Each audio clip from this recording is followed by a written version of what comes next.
p.m. on January the 18th of 2021 here in Salem, Indiana. Just ran up the stairs. Is what I did. Oh my goodness. At least I can run up them and carefully. Otherwise I'll fall down them. Thank you for joining. Brian, that's exactly right. I think history has not been truthful. I think history has not been telling us the truth. The history that we were taught has been hidden. That's exactly why I showed that thumbnail, the exact reason.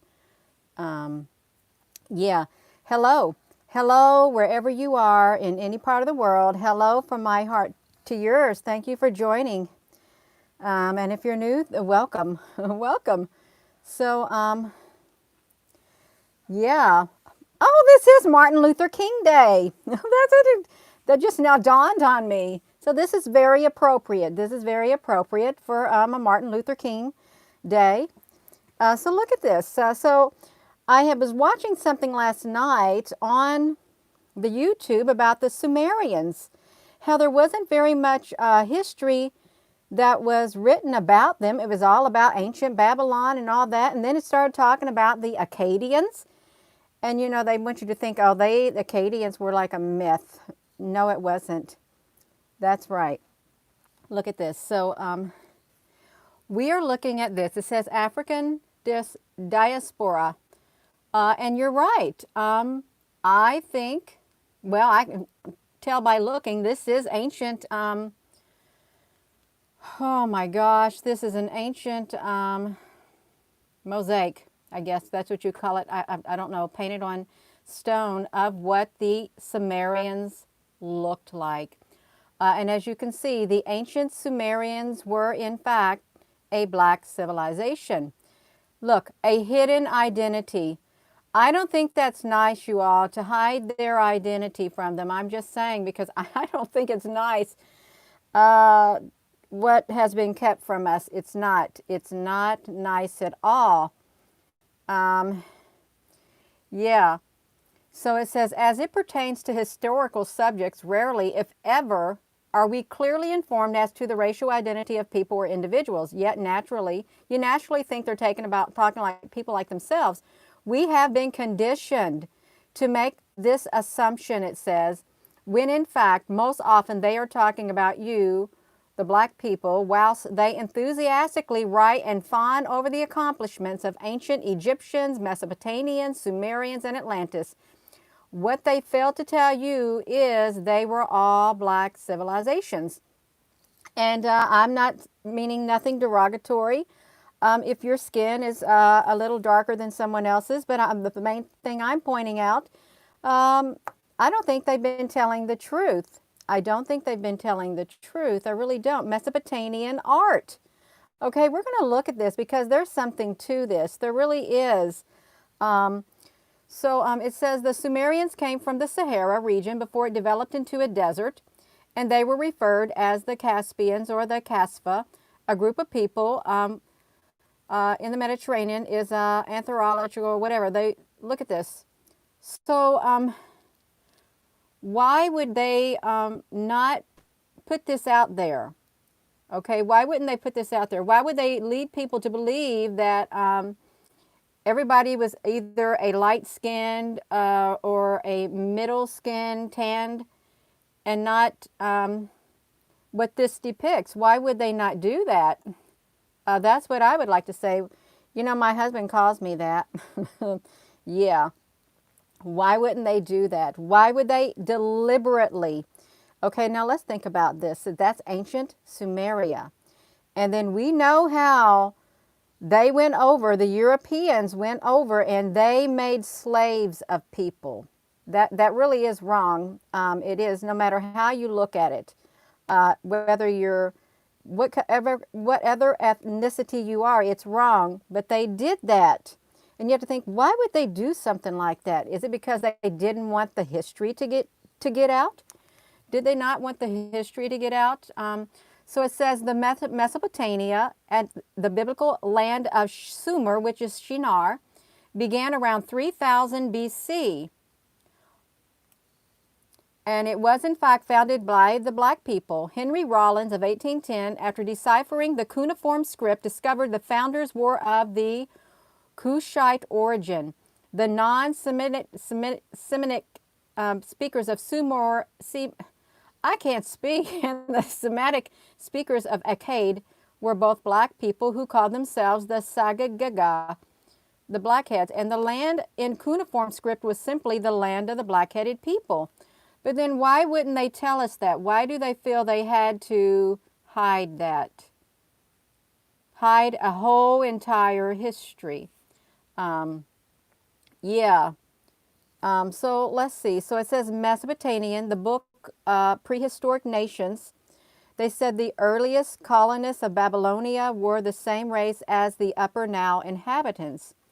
And then they say a study in Hindu social polity based on the steel statuaries of Babylonia, the Sumerians were of dark complexion. Let's just say dark complexion. Chocolate color resembling the Dravidians in nearly every detail. So you have India, okay? They were resembling the Sumerians, is what they're saying. And it says the Sumer civilization preceded the Babylonian, came before, but you don't hear about it. They hid it. And Elam, the ancestral land of the Persians, were the African civilizations. The prominent black scholars have said they would also call the Sumerians the Cushites due to their relation to the people of Cush. So, you know, I'm learning something new. I really am. So look at that. Early inventors. Oh, wow. This is an Assyrian art, is what it is. From the ancient Nineveh. Oh, wow. Nineveh. Isn't that interesting? It really is. Yeah. So Sumer was a major power in those days and would build their cities, Erek and Urek, Eridu, and from unbaked bricks. And they irrigated the Tigris and Euphrates rivers, and they invented, yeah, I read that, I watched that last night. They invented the writing system called the cuneiform. They were a very highly advanced race. And there was one that was the first to create cities on a grid system. They invented the sailboat, the chariot, the plow, the metallurgy, and they invented cylinder seals that acted as a form of identification to sign legal documents such as contracts. They invented a system of mathematics based on the number 60, and we still today divide a circle by 360 degrees and an hour by 60 minutes. Isn't that interesting? And 60 minutes into 60 seconds. They essentially invented time by dividing night into the 12-hour increments. The Sumerians were responsible for more than 100 of the world's first inventions. Wow, you all, this is history that was really hidden. It really was. It was hidden. It wasn't spoken about, and if it was, it wasn't told. The true history was not told. So let's look at this. So look at that. Just think how well preserved it is today. The ancient Sumerians, as they saw themselves, like royalty, it was. You can't get out of my mind a place that you, Gina. Oh, well, you're very welcome. I didn't know what I was going to share. It said the Sumerian gods were known as the Anunnaki, and they were the Anu, Enlil, Ishtar, and her mate Dumuzi, Inanna, and Enki. The gods ruled Sumer before passing the rule to Gilgamesh, who later passed the rule on to Gudea, who would later unify Sumer. And later, they would come, it says later, they would come a people called the Acadians. You ever watch, let's talk about this. You ever watch the, what is that movie? You know that wrestler, The Rock? He played in this movie as an Acadian, okay? And he was the last of his race. He was. Yeah, and I thought, why are they saying he's the last of his race? Because they about got wiped out, is what happened. But it said they would become known as the Acadians, the Sargon of Agadi, who led the Acadians to power in 2334. And he would be known as the Sargon the Great after uniting Sumer and Akkad. And so they were depicted in his sculpture with a beard and African features. So this is Akkad right here, who united right there, Akkad. So that's Akkad, no, it's Sargon the Great. He was Sargon the Great who united Akkad. Sargon the Great. Sargon the Great. He united Akkad. Yeah. So let's look at that. So look, this is really interesting too. They're talking about Herodias. Herodias, the 5th century BC would bring the great historian Herodias, who visited Mesopotamia and alluded to its people as Ethiopians. Others would follow and come to similar conclusions until approximately the late 1700s, when historical facts became optimal, if not frowned upon, to create, they wanted to create a false narrative of European supremacy. That's what they wanted to do. They wanted to create a false narrative of European supremacy. It says the pictures contained within this right here are colored, and they leave little doubt as to the race or ethnic origin. They say, however, I would be willing to bet that most everybody reading this article have never seen these in their original form. This is the original form that you're looking at. And they are usually shown colorless. They're shown colorless. Imagine that. To continue the ambiguous identity. It says, if you don't know where you come from, then you don't know where you're going. Maya Angelou.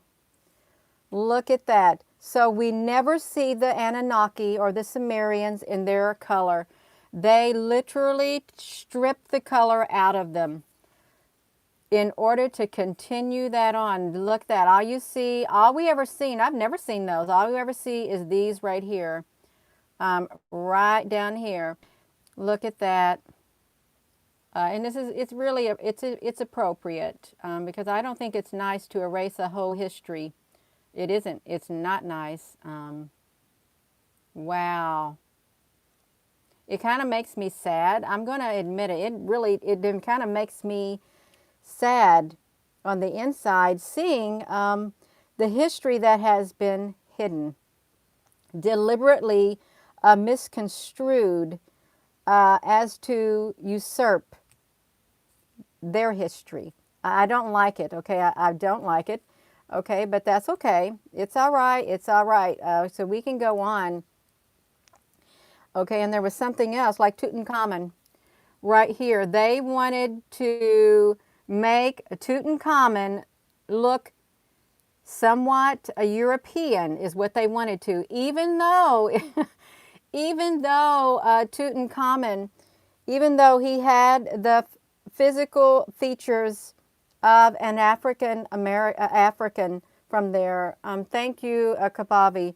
Even though he had those features of them, they wanted to do that. I'm trying to figure out where I read it from. Yeah, it made me upset. It makes me upset, but that's okay. At least we are able to see this. So it says forensic artists. Oh, yeah, look at that. So several scholars, included Diop, claimed that Tutankhamun was too black, and they protested that attempted reconstructions of Tutankhamun's facial features as depicted on the cover of National Geographic magazine, that's not him, a magazine, has represented him as too white. Among these writers, the Chancellor Williams, who argued that his parents were and his grandparents were black. Forensic artists and physical anthropologists from Egypt, France, and the United States independently created busts of Tutankhamun using a CAT scan of the skull. You can see it right there, of his skull. And biological anthropologist Susan Anton, the leader of the ancient team, said the race of the skull was too hard to call. She stated the fact that the shape of the cranial cavity indicated an African, while the nose opening suggested narrow nostrils, which is usually considered to be European characteristic. So the skull was thus concluded to be that of a North African. Other experts argued that neither the skull shapes nor the nasal openings are reliable indication of race. They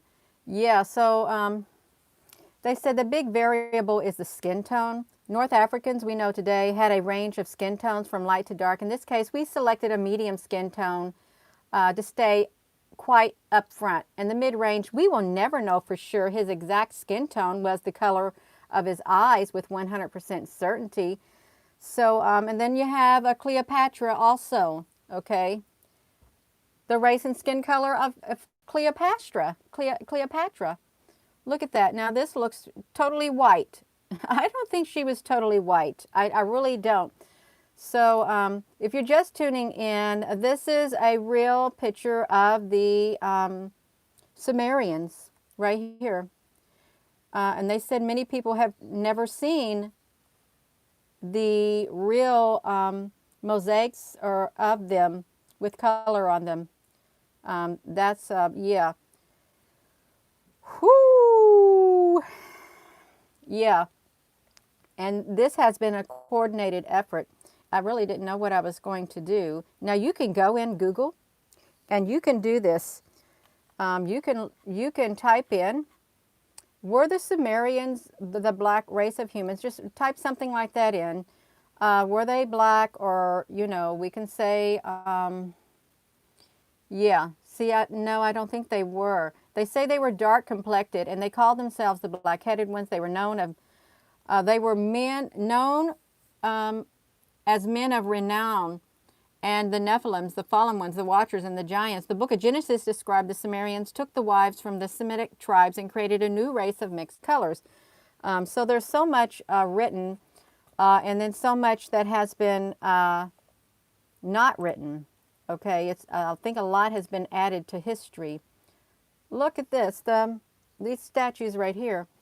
It says, according to Sumerian traditions, from the Assyrian tablets, the first humans were known as the Blackheads. Although most of the antediluvian clay tablets have been lost to history. Why? Look at that. It's been lost to history. But many survived the time of Ashurnabal in this right here. You know what they did? They hid the history is what they did. They deliberately made sure that the tablets, the clay tablets, would be lost. That's what they did. That's what I think and they did. They learned in the translation of the precious ancient Sumerian text, he is the first known king to collect clay tablets into a large library at Nineveh, collecting 30,000 tablets, including the Epic of Gilgamesh. Wow. They were the antediluvian Sumerians, is what they were. It was descripted and I can't even say that word, in contrast to the blonde and red-headed Nephilim. Now, why would they say there was blonde and red-headed Nephilims? They said the Blackheads recorded in their legends that all tools, weapons, and marvelous inventions were provided to them by the gods. Evidently, the Sumerian language is completely distinct and unrelated to any of the language families in the world, because they're not of this world. Okay, that's what I would say. Yeah, suggesting perhaps that too came from the gods. And the Sumerian tablets clearly state the Sumerians received all of their knowledge of historical events before civilized man was created, directly from the heavenly Anunnaki gods. And this declaration clearly suggests heretofore biblically unaccounted for period of uncivilized nomadic blackheads and specific turning point of history toward civilization. So I think that there was a history that was deliberately kept from us. a history that they wanted hidden. They didn't want to talk about it. They didn't. Um, yeah, yeah. Um, Let me see this too. It says, then some say, look, so they talk about this Acadians, the Sumerians, Acadians, and other ancient Near East cultures, black, or did they give lighter skin? They were black, brown, and white. Generally, they were mixed racial origins, but we have images of the people who arrived in Mesopotamia during the first dynasty of Ur, and we can be certain these people shone with leather hats and wheeled whatever. The donkeys arrived from Near East Anatolia, horses from Northern Europe. People from all over the world were drawn to Mesopotamia and North Africa because of agriculture. So Africa was the hub. It was. People from Northern Europe carried a symbol of a swastika. Oh my goodness, do you all see that? People of Northern Europe carried the symbol of the swastika beginning 15,000 years ago. It is possible to track the migrations of ancient people throughout the world using this ancient symbol. Did you all know that about that swastika that Hitler used? And they say that he used it, but then they used it, and I'm sure it didn't mean what it meant when he used it. Is that not interesting?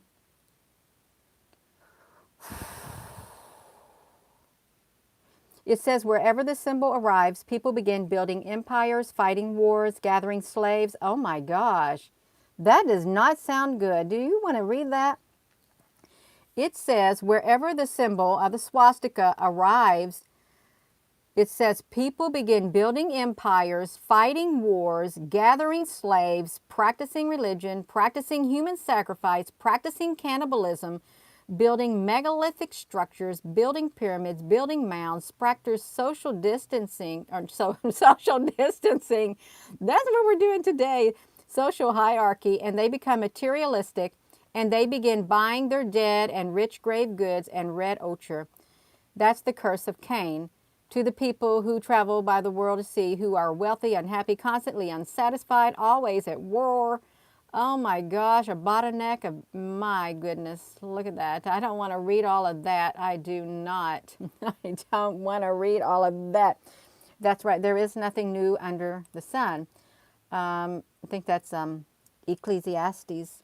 Yeah. Oh my goodness, look at this.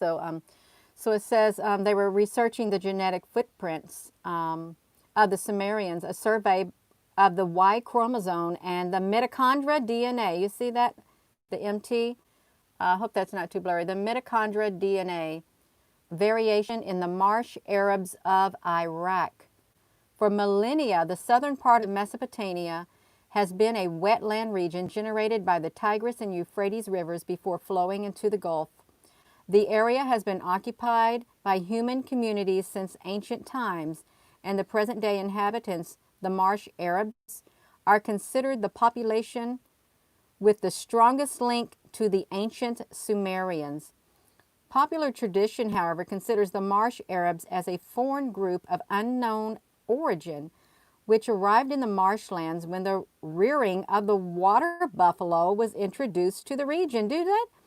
Water buffaloes, I didn't know that. It is said to shed light on the paternal and maternal origin of this population. The Y chromosome and the mitochondrial DNA variation was surveyed in 143 marsh Arabs and in a large sample of Iraqi controls. Analysis of the haplogroups and the subhaplogroups observed in the marsh Arabs revealed a prevalent autochthonous Middle Eastern component of male and female gene pools with weak Southwest Asian African contributions. So, you know, they want to study everybody's DNA. They want to know where everybody's coming from, I think. But we're going to get back to this. The ancient Sumerians. And, you know, I read that they worshipped the same gods in here as India did at that time. There were so many similarities with them and India. And I'm not going to click in all of that. I'm not going to watch that. Look, Ancient Aliens, DP. I don't know what that was. I don't even know where it's going to. See, this is all we ever see is these right here, gray tablets. The creation of the Anunnaki from the gold of the planet and the Nibiru overburdened Inky and all of that. So yeah. Oh my goodness. 200 Anunnaki men, the Watchers, came down from Earth. They say they came down from Mars. I don't think I heard anything about Mars and stuff. Yeah, I really don't. But I'm just going to get back to this right here. This is real, what it looked like, what they looked like back then. Just like this. Just like that, the Anunnaki.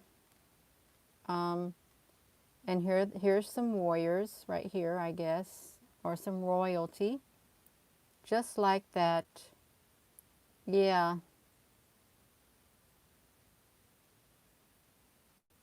So look, that hid their history. And I saw someone on here who said, you know, what if Jesus was black? What if he was? Yeah. That's right. Look at that. Never see that right there at all. And this is Assyrian art from Nineveh. Look at that. And this is, who was this supposed to be? I can't remember who it was. I don't know who it said it was right here. I guess the same one.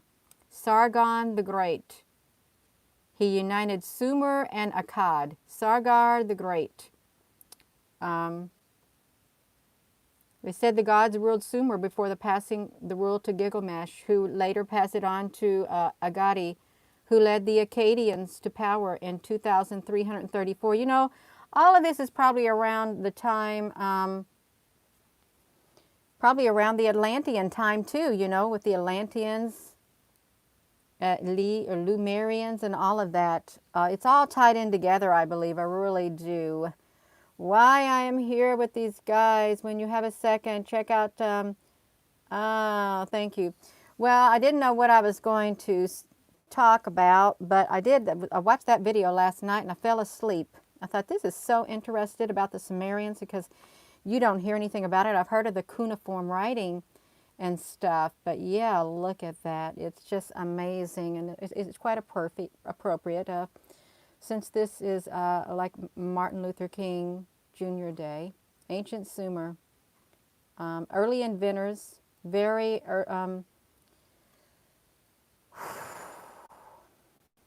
they invented the first writing, is what they did.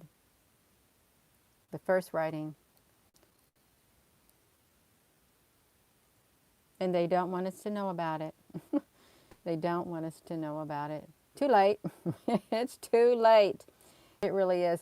With that being said, I am going to go. I am. And I'm sorry I was jumping all over the place. And I'm not an expert at this. I'm not. I just, whatever I feel laid on my heart to speak about, I'm going to speak about it. Even though I may not have studied it, we can make it through it. We can learn together. I'm learning.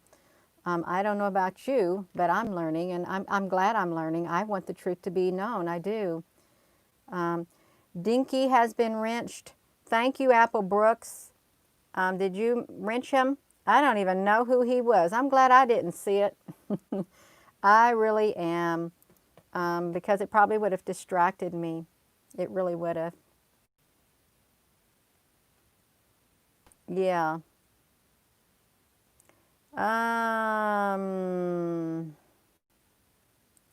Yeah, there was like a nuclear blast, a jam rock. Yeah. You're also very welcome. You're very, very welcome. Yeah, there's so much history that needs to be brought out that people aren't talking about. And I guess there is a time and place for everything. There really is. There's a time and place for everything. Yeah, the Maccabees, the likeness of their images was fulfilled during the Renaissance. Well, have a wonderful rest of your day, you all, and I look forward to seeing you all later. I do. Please give this video a thumbs up so others can see it. And it is like Martin Luther King Jr. Day, I think it was. Yeah, so it's very appropriate what history has truly kept from us. And this is what they've kept from us, the original identity of the Sumerians. Thank you so, so much.